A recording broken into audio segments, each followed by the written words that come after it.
이재명 민주당 대표의 사법 리스크 반전이 일어났습니다. 공직선거법 위반 혐의 2심, 1심 징역형 유죄를 뒤집고 전부 무죄가 선고됐습니다.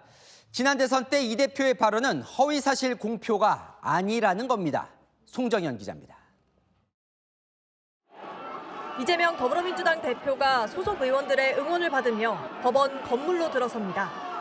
공직선거법 위반 혐의 2심 선고를 받으러 온 겁니다. 오늘 선고합니다. 한 말씀 부탁드립니다.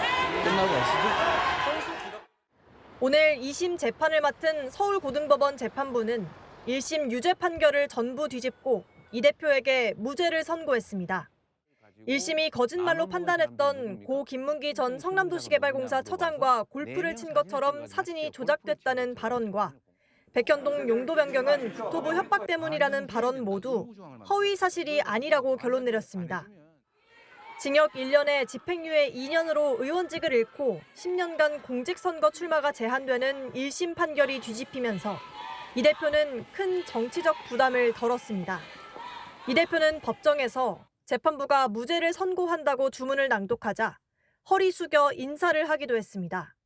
검찰은 오늘 판결에 대해 일반인 생각과 너무나도 괴리된 판단이고 상식에 부합하지 않는다며 대법원에서 시정할 수 있도록 조치하겠다고 입장을 냈습니다. 채널A 뉴스 송정현입니다. 국민의힘은 2심 재판부가 정치 판결을 했다, 거짓말 면허증을 줬다, 분노를 쏟아냈습니다. 대법원이 빠르게 바로잡아줘야 한다고 요구를 했는데 예상치 못한 결과에 당혹감도 감지됩니다. 홍지은 기자입니다. 이재명 민주당 대표 무죄 선고가 나자 국민의힘 지도부는 일제히 판결에 의구심을 제기했습니다. 대단히 유감스럽고 항소심 법원의 논리를 잘 이해할 수가 없어요. 자신들의 정치 성향에 맞춰서 재판을 했다는 반증이라고 저는 봅니다. 항소심을 맡았던 재판부의 실명을 직접 겨냥하는 발언도 나왔습니다. 사법사의 치욕이다. 재판하신 세 분 최은정, 이예술, 정재호, 정말로 사법사, 정말 이 사법의 이 흑역사의 주역으로. 김명수 대법원장 체제의 어두운 그림자를 걷어내야 한다며 대법원에서 거짓말 면죄부 판결을 신속히 바로잡아야 한다고 했습니다. 한동훈 전 대표는 힘 있는 사람에게는 거짓말이 의견이 되어 유무죄가 뒤집혔다고 했고 홍준표 대구시장도 무죄를 정해놓고 논리를 만들었다며 재판부를 겨냥했습니다. 오세훈 서울시장은 선거에서 거짓말이 죄가 아니라면 그 사회는 바로 설 수 없다고 했고 유승민 전 의원도 거짓말을 거짓말이라 하지 못하는 홍길동 판결이라고 비판했습니다. 당내에서는 이 대표 무죄 선고가 윤 대통령 탄핵 선고에 미칠 영향에 대해서도 촉각을 곤두세우는 분위기입니다. 채널A 뉴스 홍지은입니다. 안 기자, 정치부 이동은 차장 나와 있습니다. 이재명 대표의 2심 무죄 선고, 대한민국 정치 지형에도 영향이 있겠죠. 네, 오늘 이재명 대표의 공직선거법 2심 무죄로 대한민국 정치 지형에 큰 변수가 정리됐습니다. 윤석열 대통령의 탄핵 심판, 이 대표의 사법 리스크가 맞붙었죠.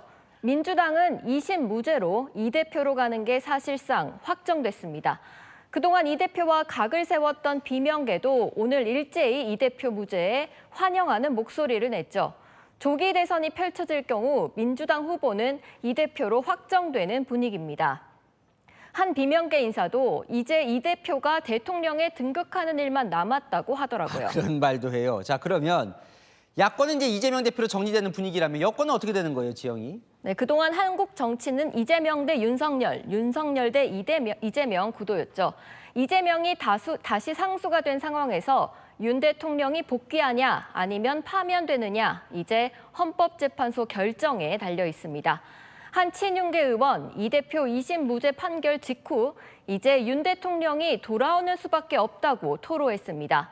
이준석 개혁신당 의원은 이 대표가 무죄 판결이 나오면 윤 대통령이 오히려 복귀할 수도 있다는 주장을 펼쳤었죠. 사법부가 둘 다 살려주지 않겠냐는 건데요. 여권 인사들도 일말의 기대감을 갖고 있습니다. 한 율사 출신 국민의힘 의원, 보수 헌법재판관들이 이재명한테 대통령 양탄자 깔아줬네라고 생각하면 윤 대통령 탄핵도 기각 아니냐고 말하더라고요. 자, 이런 정치 지형 뭔가 꿈틀꿈틀 되는 상황에서 민주당은 이제 어떻게 하는 거예요? 네, 무조건 조기 대선입니다. 조기 대선만 펼쳐지면 이재명이 대통령 될 수 있다는 거죠. 헌재 향해서 탄핵 인용 선고 빨리 내라 압박 강도 더 거세질 전망입니다. 천막 당사 24시간 체제 전환, 의원 전원, 광화문 철야 농성 등도 검토하고 있습니다.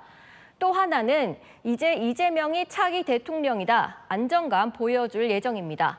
당장 오늘 2심 무죄 나자마자 산불이 난 안동 찾았죠. 이 대표 고향이기도 한데요. 개인적 고난은 한 차례 넘겼지만 산불 피해로 인한 국민의 고통을 떠올리니 걱정이 앞선다며 지도자 면모를 부각했습니다. 아, 민주당은 이제 뭐 단일 대우로 가는 분위기네요. 들어보니까. 그럼 국민의힘은 이제 어떻게 해요? 네, 이 대표 유죄를 예상하고 있었는데 상당히 머리 아파졌습니다.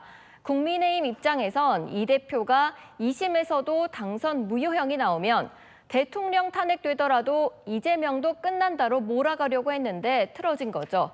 만약 윤 대통령이 살아 돌아오면 다시 윤석열, 이재명 구도가 이어지겠죠. 하지만 윤 대통령이 탄핵되고 조기 대선이 펼쳐지면, 그러니까 대통령이 사라지면 지금 국민의힘에서 거론되는 대선 주자로 이재명 대표 상대가 버거운 게 사실입니다. 양자 대결에서 다 뒤지니까요. 국민의힘 관계자는 지금으로선 대법원 파기환송이 최대한 빨리 나도록 탄원서든 뭐든 할 수밖에 없다고 말했습니다. 자, 그러면 정리하면 조기 대선이 실시된다면 이재명 대표에게 지금 유리하다 이렇게 보면 되는 겁니까? 네, 하지만 여권 일각에서는 그렇게 안 흘러갈 거란 전망도 많습니다. 오히려 이재명이 상대라서 해볼 만하다는 겁니다. 공직선거법 3심도 남아있고 위증교사 2심, 대장동, 법인카드 등 사법 리스크는 여전히 쌓여 있다는 거죠. 이 대표가 대통령이 되면 국회에 이어 행정부까지 장악하지 않겠냐며 보수층의 불안감, 공포감도 극에 달할 거라는 겁니다. 계엄 이후에도 그 공포감 때문에 뭉치지 않았었냐는 거죠. 민주당도 그런 우려 알고 있다, 안 보여주겠다고 하고 있습니다. 이재명이 상수인 상황, 윤석열도 돌아올 거냐, 못 돌아오면 이후 대선은 어떻게 흐를 거냐, 한마디로 여전히 대한민국 정치는 시계 제로입니다. 네, 잘 들었습니다. 한 기자 이동은 차장이었습니다.